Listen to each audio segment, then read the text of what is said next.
What does it take to make workshops work? And how can we facilitate collaboration that sticks and leads to results? My name is Miriam Happness, and with the Workshops Work podcast, I'm on the mission to find the magic ingredients that make workshops work. Today with me on the show is Claire Bown, and she is a museum facilitator and walks me through the behind the scenes and behind the curtains of what it takes to actually create really engaging museum visits for groups. So stay tuned. And don't forget to scroll down to the show notes to find links to more information and to sign up to the podcast if you enjoyed the conversation. Thank you for listening. Hello, Claire. Welcome. Hi. We just realized that we've been waiting for this conversation to happen since October, and now it's March.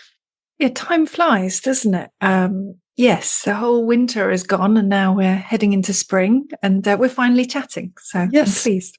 And I'm very curious because in our exploration call, you shared a little bit about your work, which has to do with museum, facilitation, learning in museum.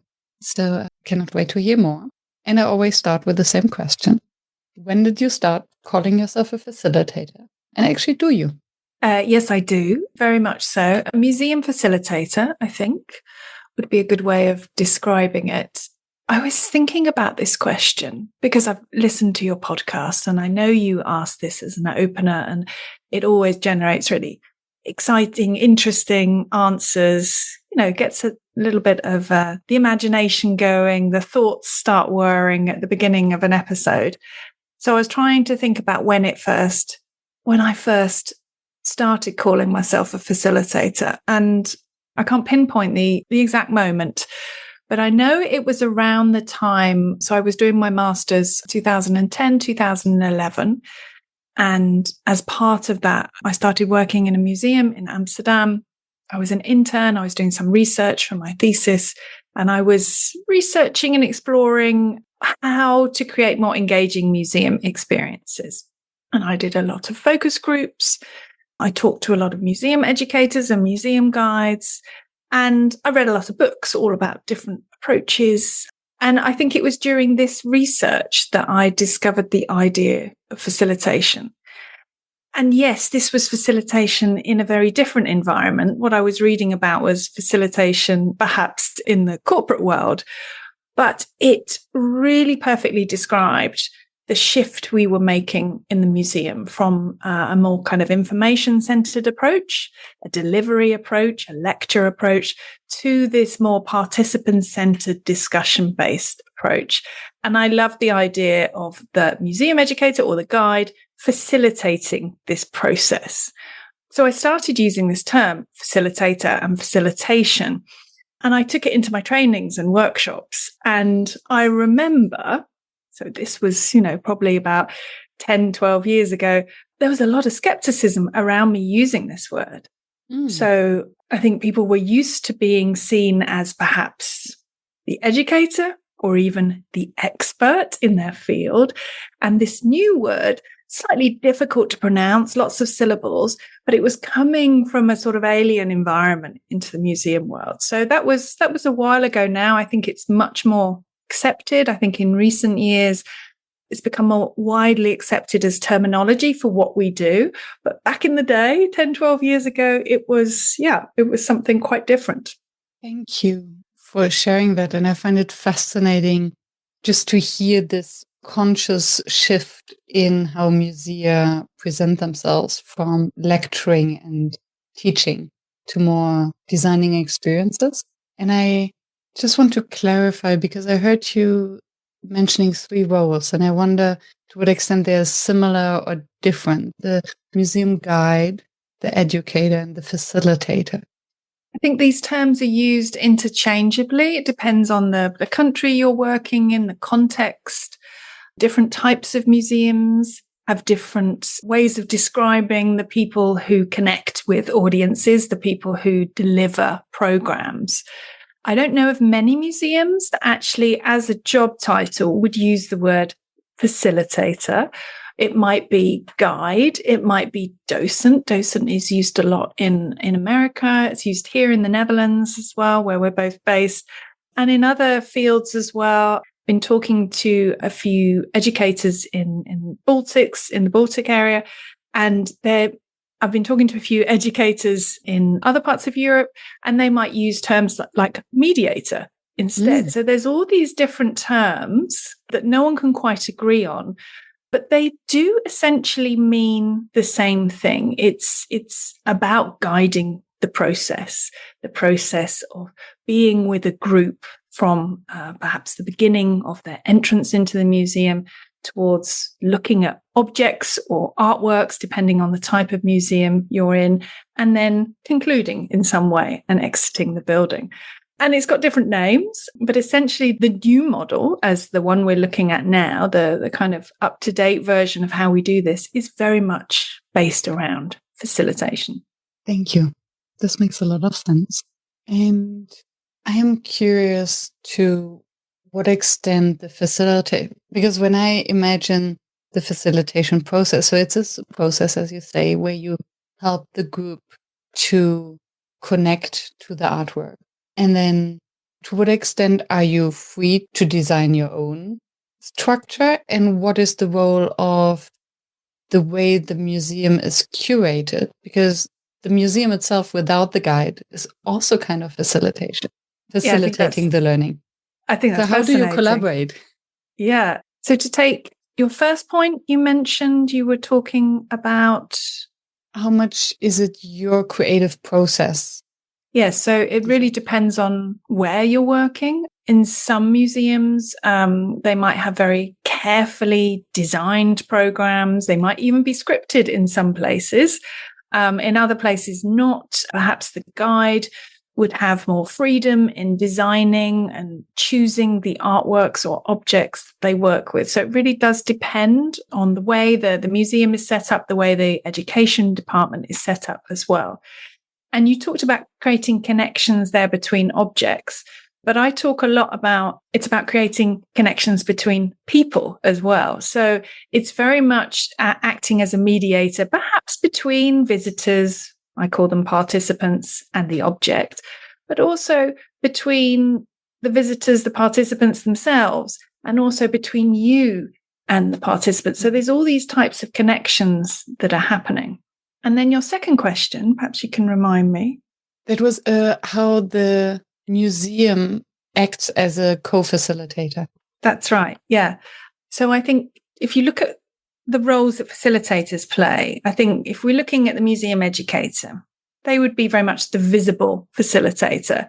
But you mentioned there that there are other things that are at play. So what's interesting is you have all these other layers at work within a museum. You have the environment, and we can talk a little bit about why it's a tricky place to facilitate. But you also have things like text. You have wall labels, you have text in exhibitions, you have the environment itself, the lighting, the acoustics, the other visitors. And then you also have the layers of perhaps, the other staff that we have working in a museum, the curators, the exhibition designers, the people, the conservationists, people who look after the objects and all sorts of things. So they are more perhaps the invisible facilitators in this process, whereas we might be the more visible side of it. Okay, so there's a lot to unpack. Yeah. Because I would be curious, maybe we can start at the beginning. So how do you create the connection to the group, between the members of the group and the group or the participants to the artwork? How do you do that? Yeah, so it's one thing to mention as well is that we're often working with short time periods. So we have 60 to 90 minutes is the kind of average length of a program in a museum. And in an hour, in 90 minutes, you are trying to bring people together to discover things as part of a group, also trying to make them feel as though they're perhaps part of something, make memories, all these sorts of things. So when it's only a 60-minute program, your opening minutes are incredibly important, as they would be if you're facilitating something in a meeting room. It's incredibly important that you get your introduction that it gives a good introduction for what to expect. You set expectations, but that it also creates connections between participants, finding out as much as you can about who's in the room, who's in the space with you. Quite often people won't know each other either. So it's different to working with a team. You're working with strangers. They're strangers to you, to each other, and to the museum. So you are trying to create connections consciously and intentionally quite quickly. That kind of introductory period then leads on to what you might do at your first artwork or object. And I think about a museum experience in 3 phases. The entry, the exploration phase is the middle part, and then the exit.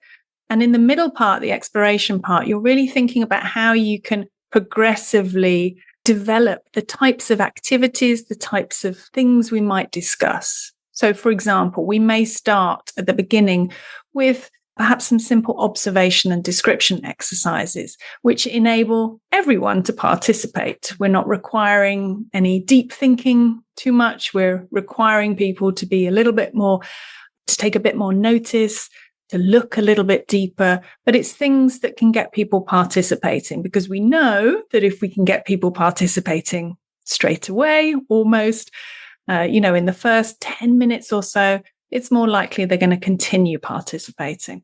So we kind of aggressively develop our activities. Somewhere around the midpoint, we may do something perhaps a little more challenging.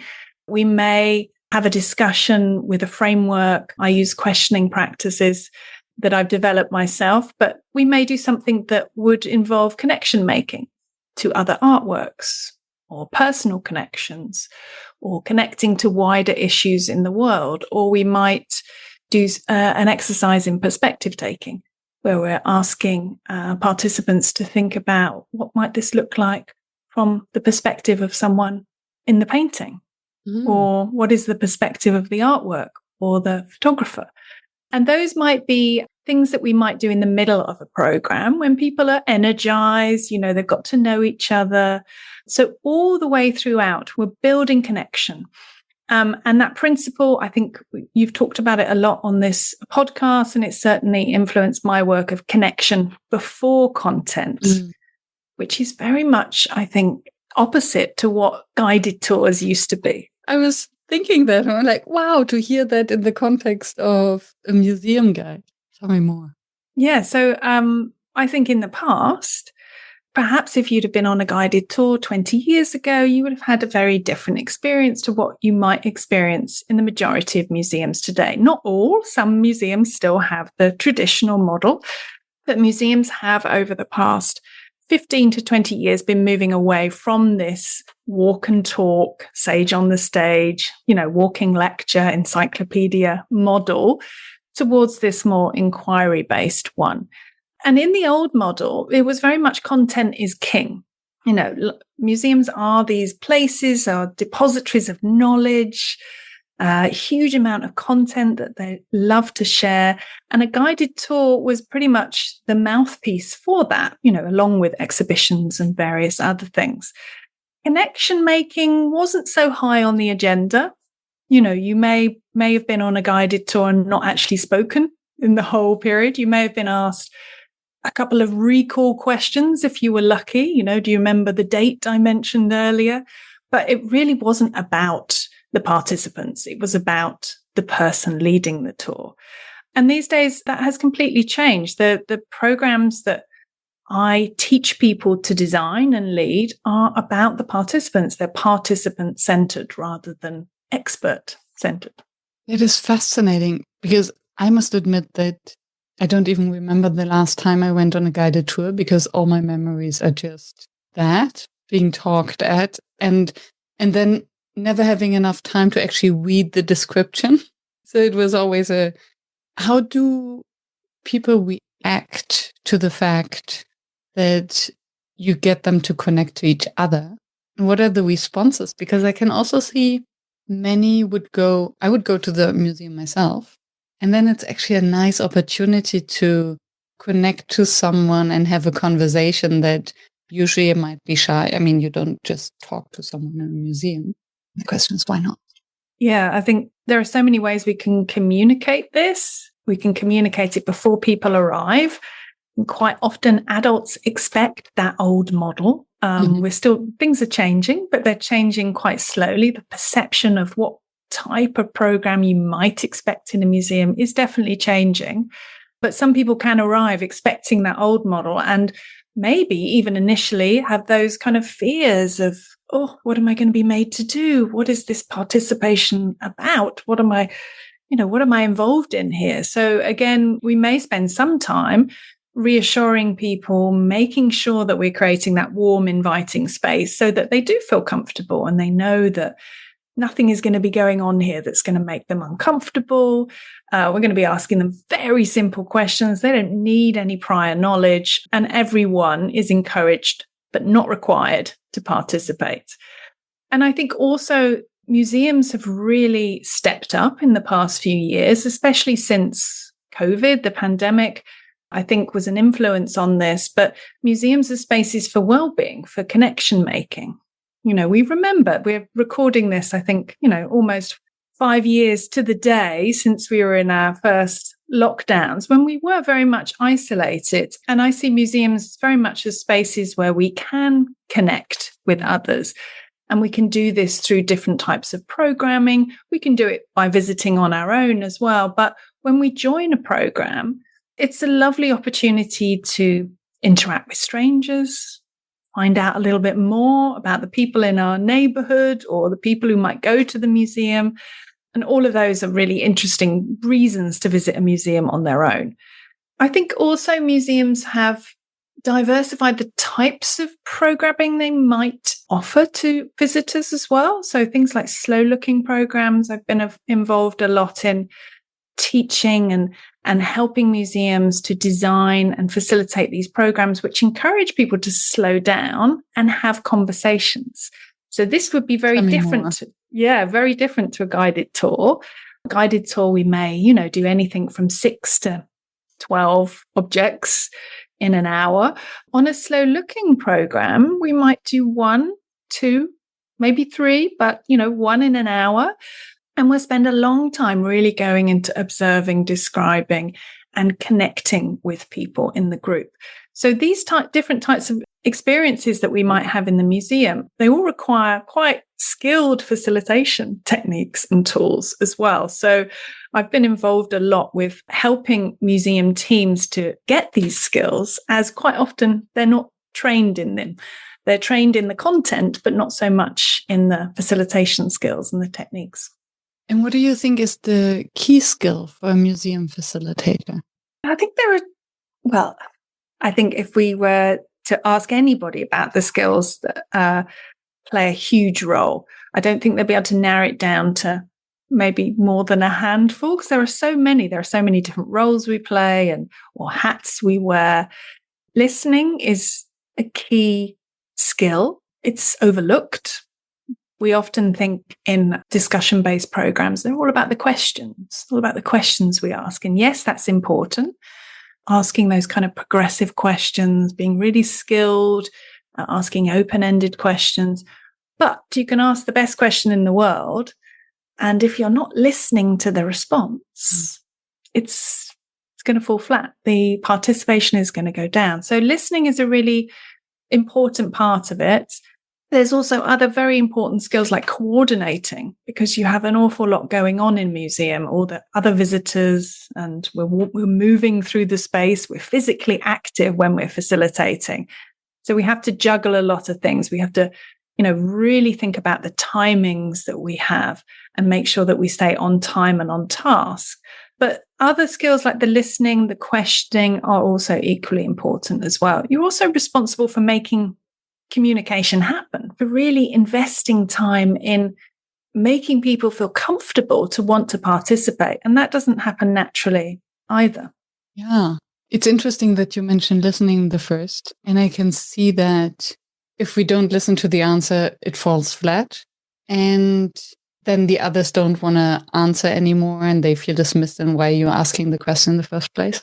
And then asking questions that don't feel like we're back in school, but questions where the answer might also be interesting for the other participants and the other visitors. Another complexity that comes to my mind is the diversity in age. So I think in a museum, the likelihood of having children there and their parents and their grandparents.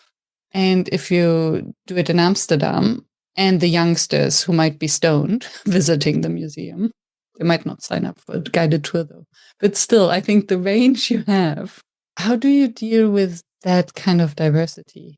Yeah, so although we'll adapt to different age groups, and I agree, intergenerational groups are tricky. I've done a lot of work with family groups, and you have to think on different levels for your questioning and activities.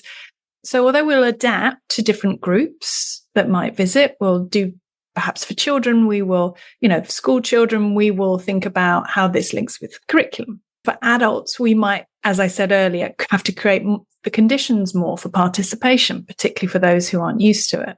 I think even for special interest groups that we might be working with, and this has become more prevalent in the last few years as well, we might be working with these types of programs for people who are living with dementia or supporting people perhaps with loneliness, or those who are recovering from addiction, or all sorts of amazing programs happening in museums around the world. Yes, we will obviously set up our program in a certain way for those groups. And they might be multi-visit rather than a one-off. And they might have support from other people coming in outside the museum to support those groups. But essentially, you're designing with an end goal in mind. And that stays the same whether you're designing for children or adults or for special interest groups. And then you are planning your program according to what you want to get out of it. It's a desired outcome. You might have a theme. So that might be dictated, by the new exhibition that's come, or a theme of a particular gallery, or certain type of artworks that you want to link together. But again, you're thinking about what you want people to take away with them, what you want the outcome of this program to be.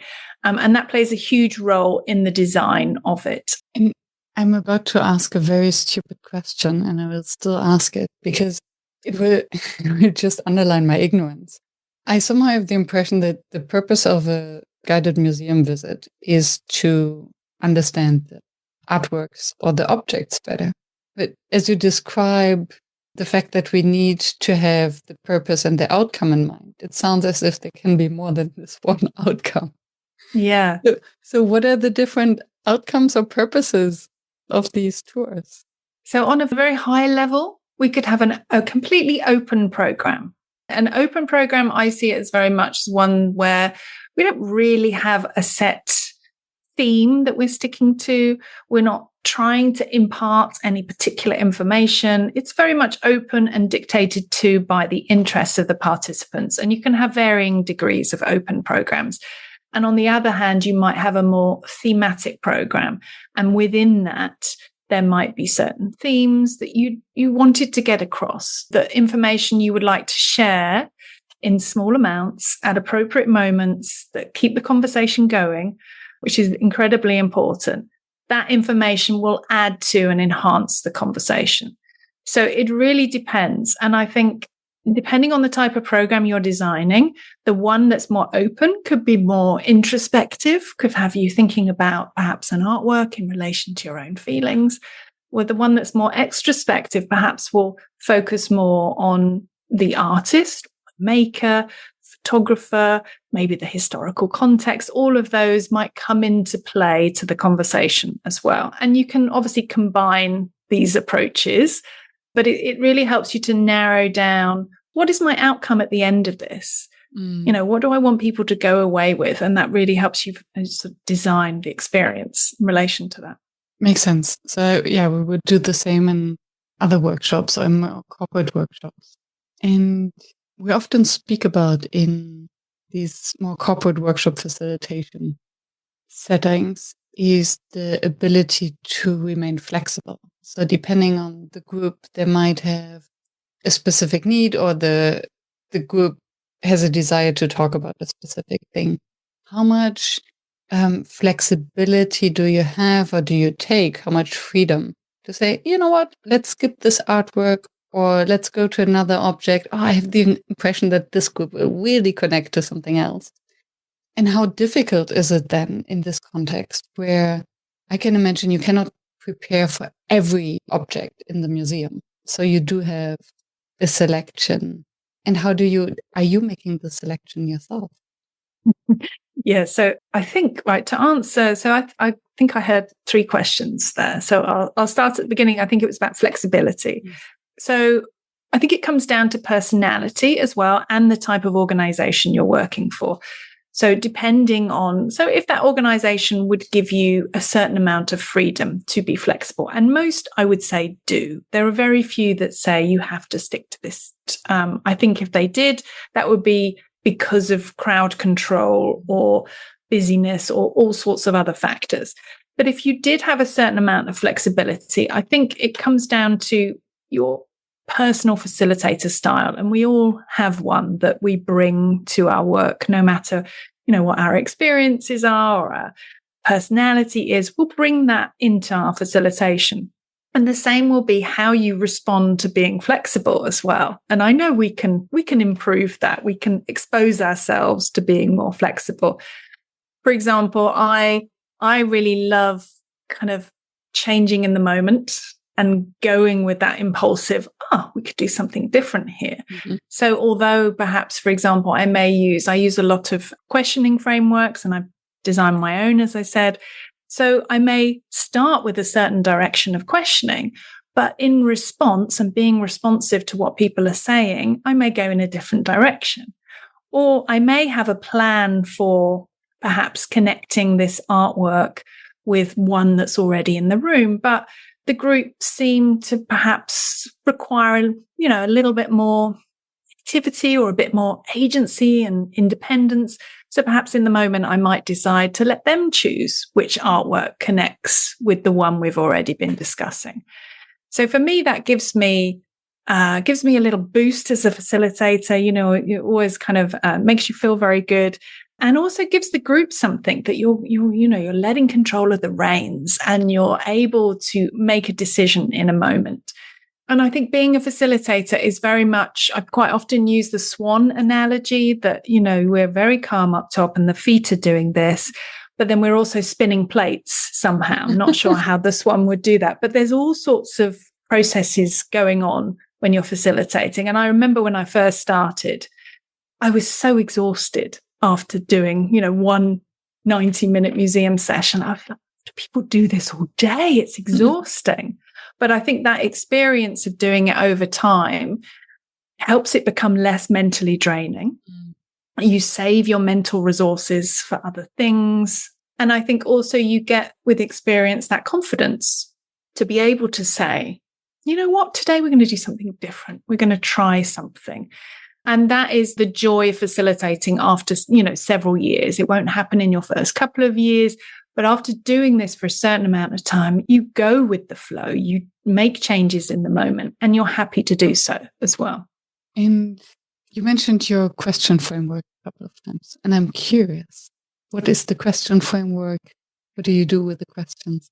Yeah, so I've lent on, so when I started doing my research, as I mentioned at the beginning, back in 2011, I was experimenting using different types of questioning frameworks in the museum to help museum guides structure their discussions. Like you might use a framework in a meeting to structure the meeting or to structure a certain part of the meeting. We can use them in the museum as well to really help with that questioning, to really help build into those progressive questions that start with observation, move into interpretation. And so I've used a lot. I've used, things like liberating structures. I've used thinking routines from Project Zero. And then in the last 5 years or so, I've begun developing my own. And these are variety. I've got 10 in my book that I just published, but there are more that I didn't publish. And they're to be used with a variety of different objects and artworks, specifically for museum use. But the questions work in all sorts of contexts as well. And they are based around this very loose discussion cycle, as I call it, which starts with that observation, moves on to interpretation, wondering, and then finally conclusion. And yeah, as I said, we might do some connection making, we might do some perspective taking, we might focus more on observation, doing a senses walk, all sorts of things we can do with these little questioning practices. And I call them practices because I don't like the word framework per se. I feel framework is a little bit inflexible. And, just in connection with what we were just talking about, I think when we're facilitating, we need that ability to be flexible. We need to have a framework that can move with us as we're moving through the museum and as needs are changing and we're getting different responses. So I like the idea of a practice being something that kind of moves and shapes with us as well. So that was why there was a little subtle change in the name. But essentially they are a framework to support thinking, mental processes. Yeah. Beautiful. And I can see how, especially new facilitators, might enjoy having structures that they can use to liberate their creativity. And I'm wondering, when we think of musea and the visitors, and I can always stack my questions. I think of one question and then I'm like, actually, there are more questions to that, so apologies. I'm wondering with what expectations the visitors are coming to the guided tour, especially when they're, air quotes, adults, and now I feel like an adult suddenly. And what role it plays of the knowledge. Because I can imagine that asking questions, especially when it comes to what do you see in this artwork? How do you interpret it? How do you create a relation? That there might be this fear, oh, am I doing it right? Or asking, and that happens also in corporate facilitation, where everyone suddenly looks at the facilitator, give us the answer. And maybe there is an answer, because in artwork, maybe there is a very clear interpretation, or there is a very clear thing that you want everyone to see. So how do you balance that? Yes. So we would start with setting the expectations. So as you said, there might be adults coming who are not entirely sure what to expect or how this might play out. It is very important in our introduction, not just to make connections we spoke about earlier, but also to explain your role as the facilitator. And that gives some indication to your participants about what to expect. So my role here is to guide the process, to help you discover, to share a little bit of my knowledge, but to hear more from you. All of these things are setting expectations about what's to come in the program. We might also then, at the end of our introduction, say what's expected of the participants and how they might play a role in this. So we might share some guidelines, as we would do perhaps in a meeting room. We might, say some words around all answers, all interpretations are valid here. All questions are good ones. Whatever statements we might want to make, those might set the tone as well for what's to come. And then when it comes to information, so this is quite a tricky subject to navigate in museums. And there are other methods out there that work in museums. A lot of museums have worked with them in the past that don't require any information to be shared. Visual thinking strategies is one such method, but it's a little tricky. It depends on the type of program. It can work incredibly well, can lead to, amazing revelations. But when I wanted to design programs, I wanted to create an approach that would allow facilitators to share information if and when necessary. I think sometimes with certain objects and artworks, it is essential that you place them in a time period, that you give some context to their background. That might not be all the names and the dates, but it might be an essential piece of information that the group needs to know in order to continue their discovery. So we spend a long time thinking about how we share information and really thinking about how we can layer it in such a way that it won't smother the conversation. So how can we share information in a way that will encourage participants to then go on and find new lines of inquiry? How can we share something so that it builds on the conversation rather than closes it down?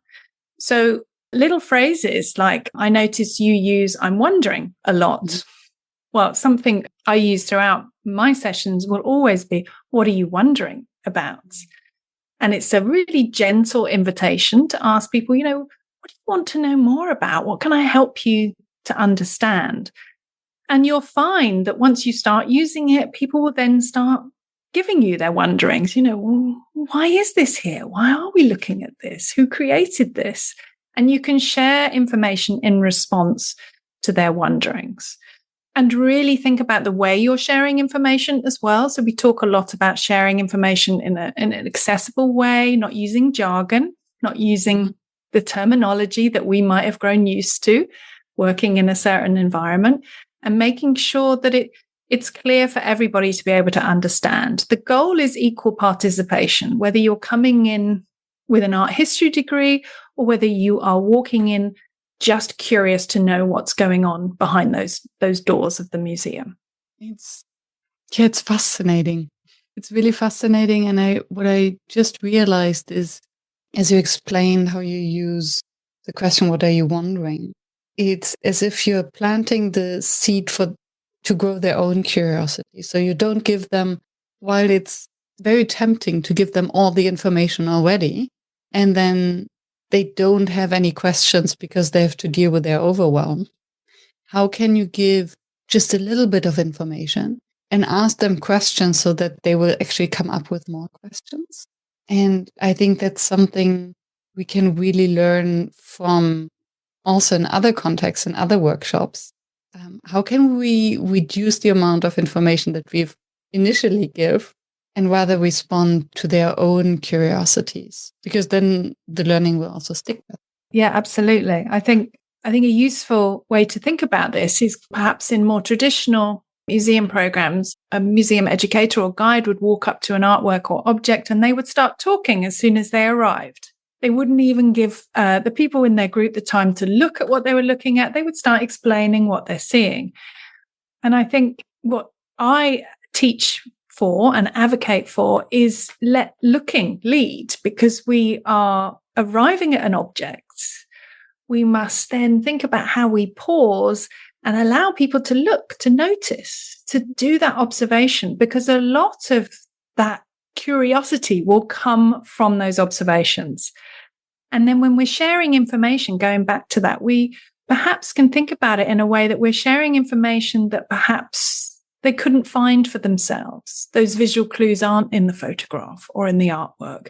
They wouldn't have known that this was used in, an event, historical event, or that it was made for a certain purpose. So then you share that information that they can't find for themselves. But leading with observation is a really great thing that I think perhaps listeners to this podcast could also take into their workshops and think, how can I create more opportunities for observation, for noticing, for really, taking our time to look at something to make sure we're seeing all the clues here before we then jump into interpretation.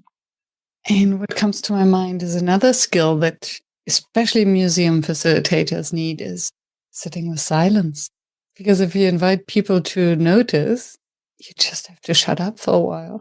And I love that. I did 2 whole podcast episodes on silence because I'm fascinated with it. I'm fascinated what happens when we pause, how it gives us time to breathe and to think as a facilitator, but also gives the audience time to process, to look, to become curious. And if we don't allow those spaces, it can feel so rushed.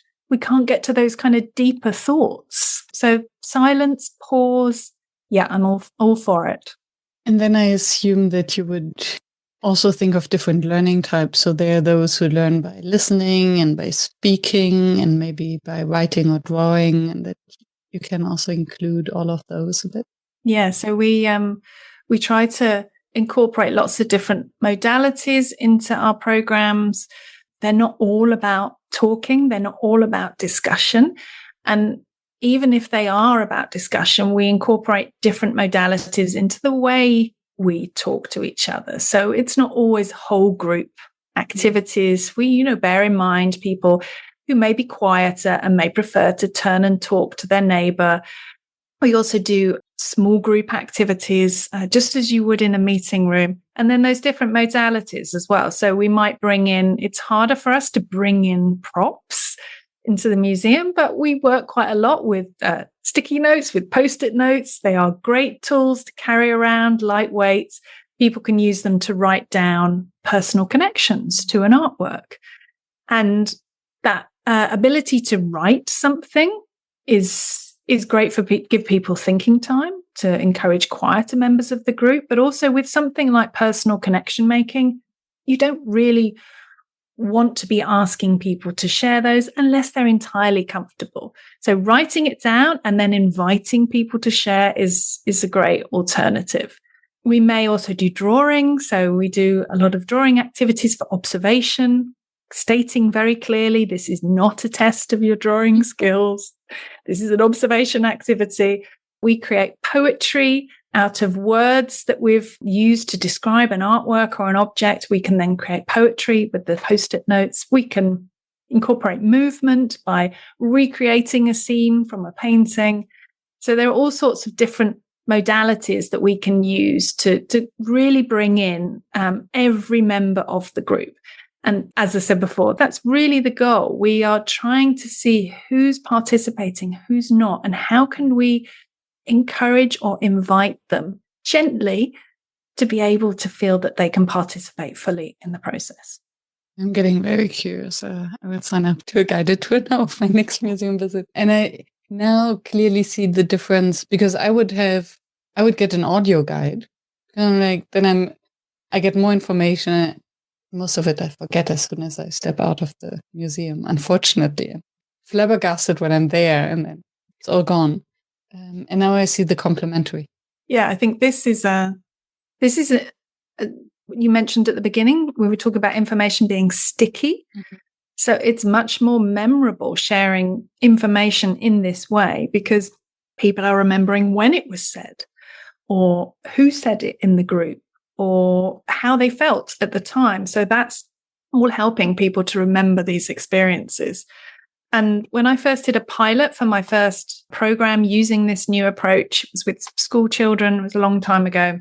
We went back to the school a month later and asked them what they remembered about the program. And this was a program for 6 to 12-year-olds. And we had them looking at objects for 15, 20 minutes in the museum, each one. So a long period of time. It's a long time for children, yeah. Especially 6-year-olds. And they could remember key details. They could remember maybe not so much the dates or the name of the artist, but they could remember so many things from the conversation. It was astounding. So it really does help that stickiness of the information, but also the making it a more memorable experience as well. Fascinating. I have 2 more questions, at least. One is with, we often speak of, air quotes, difficult participants. So the ones that know it all. And I'm sure that you have them in a museum as well. They sign up for the guided tour, but actually they want to be the guides. They know so much. Yep. And then maybe those, I didn't sign up for this. Why do you want me to speak to my neighbor? I'm interested in your knowledge. Who are you to tell me something? Right? So how do you deal with them, or how do you teach your other museum facilitators to approach and handle that? Yeah, so I think when you're working with people, you're dealing with all sorts of personalities and types of people, and you're also dealing with how people feel when they're in groups as well. Mm-hmm. So people behave differently when they might be in a group. They also behave differently when they're in a museum. The museum environment does affect the way people behave in certain ways. The architecture can make people feel intimidated. So there are all sorts of factors to bear in mind. And I think this is, normally in my workshops, this is the afternoon part when we're talking about all the things that might happen with different mm-hmm. group members. But if we're thinking about how we structure our programs, how we think about the importance of the introduction, so that will hopefully help with those people who are a bit more reticent about the type of program they've signed up for. We can repeat our guidelines that we started in that introduction throughout as well. So we can fall back on questioning to really think about the type of questions we're asking. We can be flexible. We've already mentioned being flexible and change where we might be going in the museum. to perhaps bring in other interests, or perhaps diffuse a situation that may have happened at a previous artwork. We may choose something a little bit lighter or different for our next choice. And I think one of the other things we can do with dominant members of the group, because there will always be dominant members and there will be quieter members, is we have the lucky advantage of being able to work with positioning as well, because we are standing, usually, sometimes sitting, but normally standing around an object. So as a facilitator, I can look around the group, normally in a kind of horseshoe shape around me, and see where the dominant people are. Quite often they're standing quite close to the facilitator. They like to have your ear. So I can play with positioning a little bit in a very subtle way. I can encourage quieter members to come forward. I can also make it more playful and ask everybody to switch sides. So then I'm diffusing certain positions and changing the way people are in the group. So I think we have a toolbox of things that we can use. But yes, we're dealing with the same different personality types and group formations as you might do in the type of facilitation that you're doing as well. Humans. And what I hear is that it's more in the design than in the verbal facilitation that you would deal with different participants. So that you don't give them a stage, that you introduce some ground rules, and then how you deal with that without verbalizing it and without shutting someone down. But it can also come up in those conversations as well, I think. So, and more, something has definitely changed in the type of conversations we are now having in the museum that we wouldn't be having 10 years ago, 5 years ago. The type of conversations we're having and the things that people feel that they can say and bring up and voice has changed quite a lot, I would say, in recent years. So, well, I think that as the world is becoming more polarized, we are receiving more polarized opinions in our discussions that we might be having. And of course, some artworks deal with quite sensitive themes. So as a facilitator, we have to think about how we respond to those, how we change the way we facilitate, how we answer questions, how we move on when things perhaps might get heated. Just as you would do in a meeting room, we're doing the same thing in a museum. Can you give an example of when it got heated or? Probably quite a few times. And so it's happened to me a lot. And it's always something that comes up when I do workshops as well. People would talk about something to do with race, perhaps, something to do with climate change, any of the main global issues that we are dealing with in the world today. They may come up in the context of something we're discussing in the museum. And then somebody may have an incredibly strong opinion and really want to shut down other members of the group. So it's up to us as facilitators to think about how we respond to that and how we resolve the situation so that we haven't lost that group dynamic and that other people still feel that they can participate. But at the same time, we need to, diffuse the situation and calm down. Some museums I've spoken to, members of staff carry walkie-talkies on them and they can call for assistance if they need to. So it can get, as any public-facing role can be, it can get quite serious. So our facilitation skills have to step up to this. And so that's also why, I advocate when I talk about going into museums is that we should spend as much time, if not more time, on developing these skills as we do on introducing educators to content. We also need to be, facilitating educators with the skills to deal with the things that are happening in museums. Yeah, and calling bad behavior out. And if someone is racist or discriminating, then that's not okay. Absolutely. And being able to, say that. And also your museum should, and hopefully most museums do, have a policy for the way that you're reacting as a facilitator as well, so that you feel as though you have something that you can call upon, maybe even guidelines for behavior within the museum that you could then refer to. You should never feel that you're alone in diffusing the situation, but as a facilitator, you want to be able to regulate your emotions particularly if it's an opinion that you don't agree with. So knowing yourself, that kind of self-awareness is incredibly important. Sometimes in my workshops, we do exercises around, hot buttons or triggers that might actually trigger the educator, and they might find it difficult to facilitate around that subject. So how do we facilitate when we have a strong opinion about a subject? And how do we then continue the conversation with the group? Interesting. And can you give us a nugget? I assume it could be an entire episode, but it could be. It could well be. I think a few years ago, there was the Amsterdam Museum decided to change their wording in the museum, and they did away with the phrase the golden age to refer to that time in history, the 17th century, which was seen as a time of prosperity, but also was a time of enslavement, colonial exploration, all sorts of things. And that was very controversial in the media. It was given a lot of news coverage, and it came up in conversations as well. And I would be working in a museum, and this was actually on the day that I think museums closed in lockdown. And we were discussing how educators in that particular museum might facilitate conversations around this subject.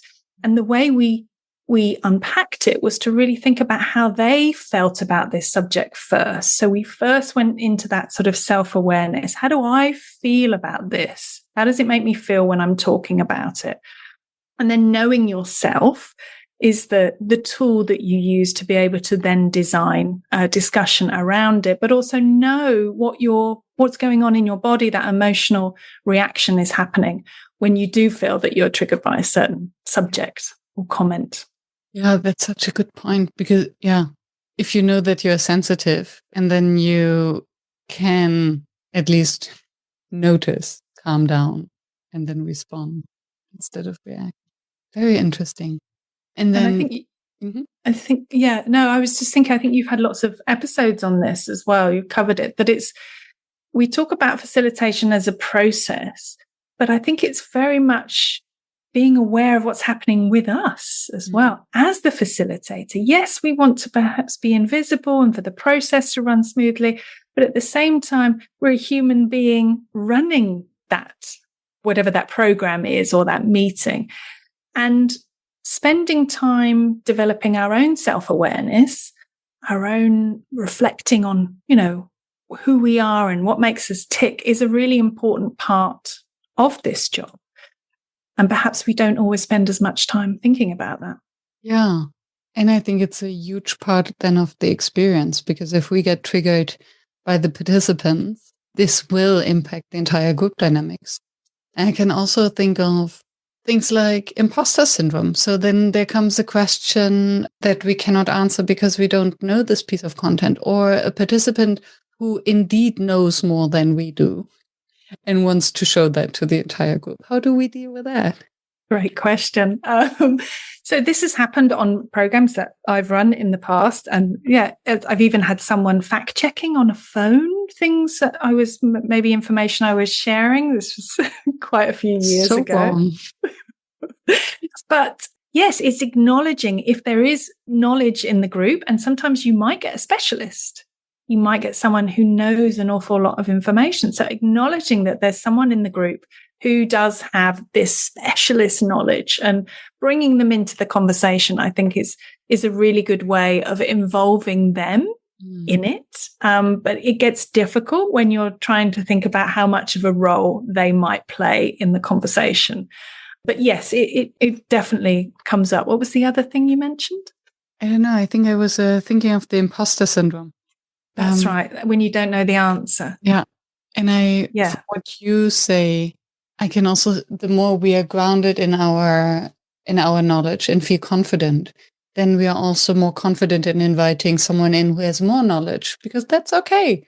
AI has more knowledge than we do. Yeah. And I think this fits really nicely with the whole idea of not being the expert, which is what we used to be, a walking encyclopedia. Now seeing yourself as a facilitator, you can acknowledge that you don't have all the answers. You don't know everything. And that what's really interesting is being able to bounce that back to the group as well and say, well, what do you all think? about this? And then finding out what the group think and saying, that's something I'm going to look up or something I want to find more about. The artist hasn't actually spoken about this, but I'm interested in what you think. And that adds a whole extra layer to the conversation as well. So we don't have to know everything. And I'm quite happy not knowing everything, because I think then we're modeling that curiosity as well. We're like, oh, I'm eager to find out more, just like you are, which I think is quite infectious for the group. And you can stay more curious and also learn from the participants instead of being so rigid in your own little world, expert world. Love that.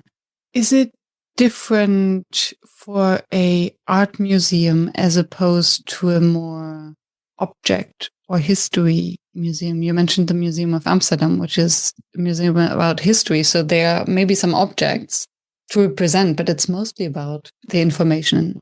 Yes. So I think there are similarities and there are differences. Perhaps in art museums, we might be more interested in all the different subjective interpretations. I think in a historical museum, it's even more important to be able to put an object within its context. So, situate it within a time and a place, particularly if that's very important to your line of inquiry. But then there are all sorts of different layers that we might look at when we're looking at an object, and we might not even look at that particular layer. We might look at it from a different angle, perhaps what it might be used for, or the person who might have used it, or the reason it's in a museum. They're all different kind of angles or perspectives that we can choose to sort of investigate and explore an object from. So although there might seem to be differences, and you might share more information in a historical museum, in a science museum, perhaps in an ethnographical museum or archaeological museum, at the end of the day, you're still as interested in what participants have to say as you are in the art museum. And your facilitation processes will remain the same. You are participant-centered, you are wanting everyone to participate, you are asking very similar questions based on observation, interpretation, and wondering. But yes, you might have slightly different design to your programs. What remains your facilitation challenge? My biggest facilitation challenge. Was that the question? Sorry. Or what remains your facilitation challenge? It can be the biggest, it can be the smallest. I think when I started this journey, I don't like to use the J word, but I will in this case, I was very focused on questioning much more than the facilitation side of the process. I was really interested in how different types of questions and questioning frameworks that we already discussed could help with interaction and participation. And I think that I let facilitation kind of fall into the background. And I think over the years, it's kind of become on an equal pegging with questioning. So my challenge is that I think over time, you get that experience. But at the beginning, it takes you at least a year to become a halfway good facilitator. You're learning all the processes. It still feels quite effortful. And I think, the challenge still remains is, how can you add to your toolkit? I don't see it as a negative challenge. I see it as a kind of positive challenge. I'm always looking for, great examples of best practice, inspirational ideas, more things to take on board so I can add to my toolkit. But I guess it's a challenge because we're never done. We're never kind of there. We're never finished and go, that's it. I've arrived. I'm now the best facilitator I can be, because it's always changing, like we are. The environment's always changing. The people we're with is always different. So there's always more that we can add to it. So I guess, I'd think of it in those terms. And is this then different from what you wished you had known before? What would you advise your younger self? Yeah, I think it would be very similar, that facilitation is equally as important as the questions you ask, because without that facilitation, the group aren't going to gel. They're not going to discover as much as they could have done. I am surprised and intrigued how much of facilitation is going on below the surface and behind the curtains, so to speak. Also what you mentioned about how you can use the space and move around. And yeah, questions and the objects are just two things that you're using. So thank you so much for giving us this insight in your world of facilitation. Oh, it's absolutely my pleasure. I can talk about this for hours, as we probably could continue. But it's a lifelong passion and something I feel very passionate about, and I'm happy to chat about it anytime. Thank you so much. And we'll put the links to your cards and to your book and how to reach you, work with you, find out, and your podcast in the show notes. Thank you very much. Thank you for staying tuned and for listening until the very end. I hope that you found the inspiration and the wisdom that you are looking for. And I hope that you will subscribe to the show so that you never miss any of the interviews with another inspiring facilitator from across the world. I'm devoted to continue this podcast and to deliver weekly an episode that maintains the quality that you expect and you deserve. And if you would like to help me to maintain this quality and to keep the podcast free, please help us. Visit workshops.work/support to make a small donation to keep the podcast free. Thank you so much. I hope to be in your ears next week.